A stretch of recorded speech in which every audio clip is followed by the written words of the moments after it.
You know what our intelligence agencies really suck at in Canada?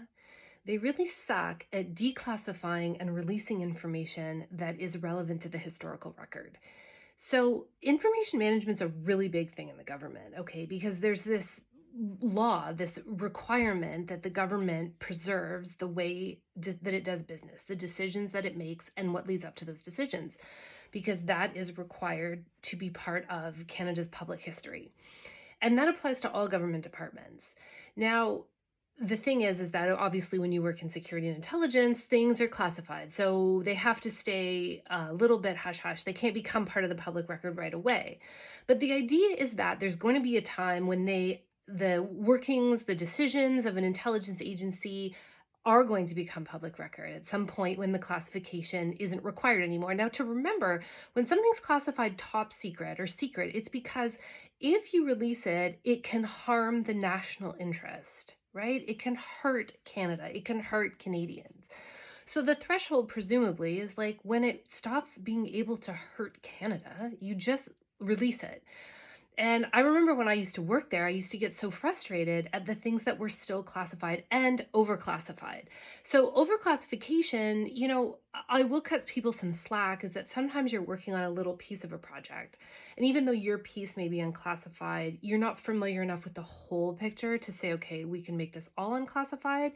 And sometimes you just kind of let that high classification ride because you don't have the information to make a better decision.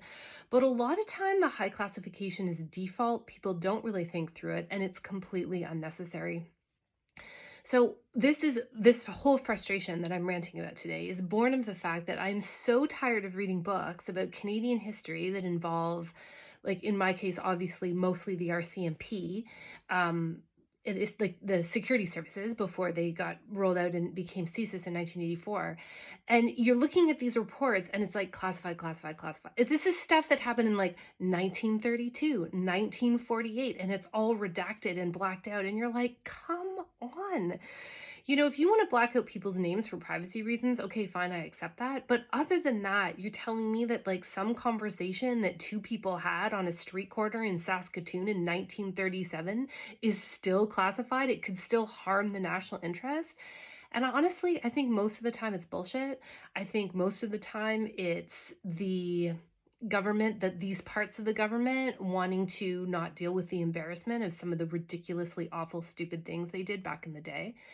But I hate it. It's got to change. It's part of Canada's history. As a citizen, we should all have access to that kind of thing. I'm encouraged by the fact that CSIS seems to recently have come around to the same conclusion, but it's really incumbent on all of our government organizations, but even those in security intelligence, especially those in security intelligence, to keep declassifying information and really declassifying it, not releasing a page with like everything redacted but 2 words, but putting as much information out there as they can so the public understands their activities. And yes, some of the history, it's really brutal, but you know what? The only way to deal with those skeletons in the closet is open the closet and sit with the skeletons for a while. Anyway, questions or comments, let me know. Otherwise, I hope everyone's doing great.